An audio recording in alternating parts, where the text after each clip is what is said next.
Greetings. My name's Tim Johnson. This is Recovery, Strength, Hope and Courage. This is just a follow on from yesterday's video, really, because I was thinking about it afterwards. I don't think I really covered in enough detail the differences, the reason that I'm so content at the moment and I've stayed clean and sober for the longest period of time in my life, and it just feels so different. So I wanted to really explain what I've done different this time, because as I mentioned in the last two videos, I'd done the rehab route twice in Suboxone and many years of relapse, and until I found this method, and really it's very simple, and all my life I believed, and I said this in yesterday's video, that I used excuses to drink and to use, and to mask emotions and mask feelings and mask fear, and to cover up, for what I thought was a shit life, to hide from it, really. And I suppose a lot of you are the same, but this is the way I certainly was. And again, I'm not tarring you all with the same brush as me, and you may have found different ways of coping and dealing with it. But I went the route that originally that told me that I was, and I'd really believed this for many years, that I was totally powerless against alcohol and drugs, that I was an alcoholic, and these are all terms, alcoholic in particular was a term that, and I'll come on to this later about the alcohol industry, and the way it brainwashes us, and it tars, it made up this term many years ago, going right back to Prohibition, about it made up the term alcoholic, to set aside those people who abuse drink, because it wanted to sell to the masses, and of course the masses didn't have a problem. It was just these alcoholics that had a problem and carry on buying our product. It was all a great big brainwashing scam, really. And again, I'll come on to that later. But what's different with me this time? Well, once you make that massive decision that you want to stop, and it can be different. I've said this in other videos, and please look back at my other videos about facing the fear of withdrawal and withdrawal itself and the reasons for stopping. I mean, I go into some great depths there, so I'm going to sort of skirt over this bit, but you need to stop for yourself to start with, obviously, and you need to have a very strong reason to stay stopped, a powerful reason. And mine was obviously my wife and girls, and also I was dying. There was no question about it. Vomiting blood, and I was dead mentally, spiritually, physically, in every way, really, emotionally, totally dead. So obviously it was the time I felt right for me to stop. So once you've got, you make that decision and you get through the pain of withdrawal. For me, the hardest part, getting through withdrawal, of course it's hard, and it's a pisser, and it's, but once you get through it and you get that toxin out of your body and you break the cycle of addiction that you're in with alcohol or drugs, then you're thinking clearly, but your mind starts to play a lot of tricks on you, obviously, because it's trying to recover, as is your body, from the abuse you've given it over many years. So the hardest time to stay sober really is the first 3 months, I think. And after the 3 months, it starts to get gradually easier. But you've got to get the mindset right. And my mindset was from the start, and I discovered this through Kevin O'Hara's videos on alcoholmastery.com, that I had the power within me to stop. I had the choice, as I said yesterday, to stop, and I was more powerful than that. And if you want it badly enough, then you will have power. I always believed I was powerless, and it's a form of brainwashing, really, because it becomes a self-fulfilling prophecy, and you believe that if something bad happens or you feel bad or whatever, you'll just turn to that, and you're powerless. You can't help it. You've got to do that. It's the only way you can get through the day or the minute or the hour or whatever it is. But that's a load of bollocks. And you have the power within you. If you've got the power and the strength to stop and go through withdrawal, then and to beat this, then you can get it out of your system. Then you've got the power and the strength over it to stay stopped, and you've got the choice whether you put it in your mouth or into your body, however you do it. And I chose not to, and I will always choose not to. And then it becomes that self-fulfilling prophecy becomes powerful in your head. Now, I don't know if you know about, I'm not going to bore you with quantum physics because it's all about a positive mindset, this, and you're not going to feel positive for the first month or 3 months or whatever. Your brain's going to be all over the place as neurons fix themselves, neurotransmitters fix themselves, the opiates come off your brain, the alcohol comes off your brain, and the dopamine, serotonin, endorphins start flowing again. Probably you're all over the place, emotionally, and you can become very depressed and very anxious. But from the start, you've got to almost brainwash yourself into being positive. Quantum physics proves, and scientifically proven now, ask Stephen Hawking, um, that you can influence the energy around you, with your own emotions, and it's very, very difficult in early recovery, but you've got to be positive from the start. So it's a case of you're almost brainwashing yourself to be positive. And affirmations really help me, and meditations really help me. And I do daily meditation affirmation still, and think, positively all the time, and optimistically all the time. And it's really difficult, but once you keep doing it, it's like riding a bike. You keep doing it, keep doing it, keep doing it, and it just becomes a habit. And that's what this is all about. This recovery journey is all about. It's all about making good or great choices and consistently making those choices until they become habit. And it sounds trite, it sounds easy, this, but you can. Science has proved that you can alter the atoms in water with your own emotions, and this has been done scientifically. So you can alter that feeling around you and within you. Just you're very, very powerful. Your brain is a very, very powerful thing, and that we only use a very, very small part of it.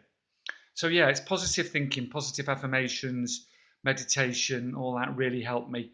Having a support network around me helped me. So I surrounded myself on the various Facebook. I'm in 5 Facebook groups, private ones. A lot of support there if you needed it. So you make yourself accountable. You make yourself accountable to everyone. You try and help where you can, but you're also your own sobriety's up. And you've got to be honest about the way you're feeling. Making videos has really helped me. And I pray that one or two of you were helped by my videos. And that's. But the ultimate aim of my videos was as a journal of my journey, if you like, and it really helps. I recommend it. You can always look back at the way you were and the way your mindset has changed. Following a couple of people, Kevin O'Hara and Ryan Donnelly. Ryan Donnelly for my drugs issues, Kevin O'Hara was alcohol, and they both have fantastic mindsets and ways, and 7 and 5 years clean, I think, of the various issues.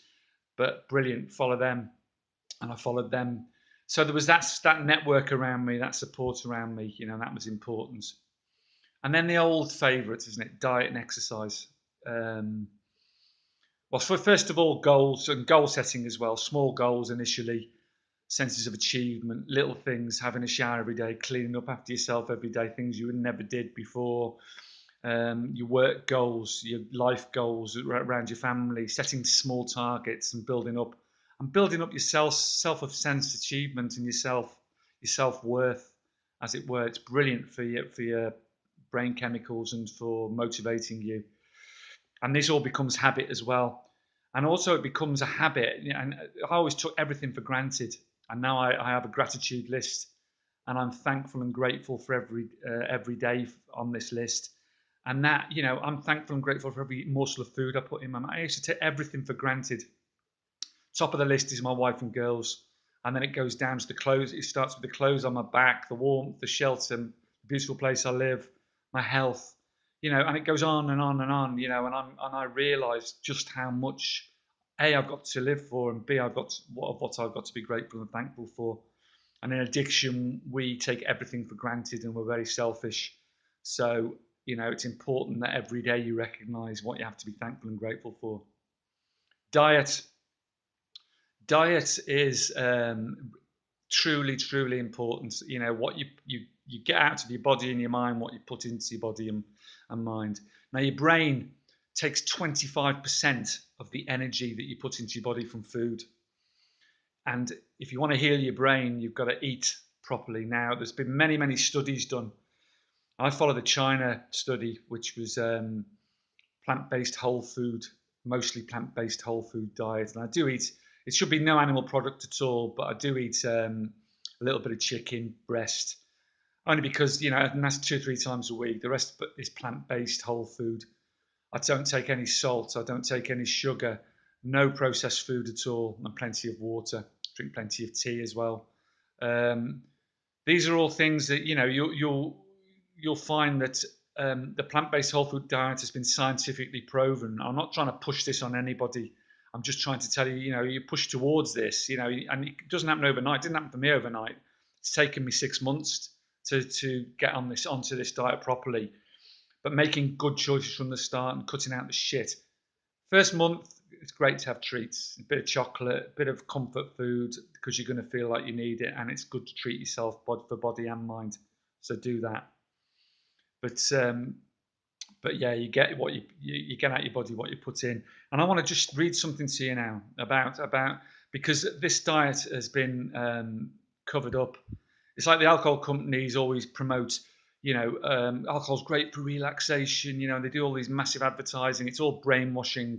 It's all, you know, it tells us that it's good to relax at the end of the day with a drink. Well, it isn't. It's just putting poison into your body. You know, you might as well drink a bottle of a glass of bleach for, you know, what it does to your body over a period of time, and immediately you immediately put it into your body's trying to expel it. So take note, you know, of that, and don't be conned by the media and the advertising companies because they want you to drink their product. Of course they do.